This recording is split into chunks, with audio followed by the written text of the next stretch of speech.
Do you want to crop a photo into a circle on Canva? In this video, I'll help solve that problem.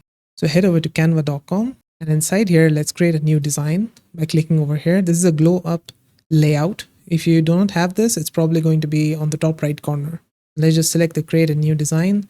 And I'm just going to go to social media and make a YouTube thumbnail. Or you can also go for a custom design.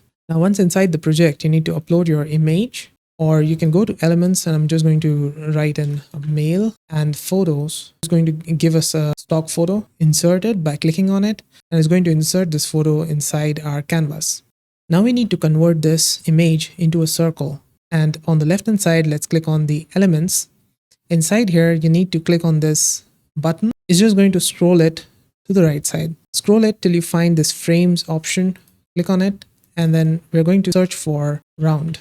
Now you will have these frames, round frames. So I'm just going to select the first one. Now we got this round frame, and now you can click on your image and drag it over to the round frame, which is going to make it so that our image is now inside this round frame. Now you may be asking, like, the image is looking bad. Now what we can do is scale the image inside this round frame. So double click it and then click on these corners to scale it, and just move it till here like this, and just click on done. And there you go. This looks much better than before. And this is how you can crop an image into a circle on Canva. Did this help solve your problem? Let me know with a like and comment.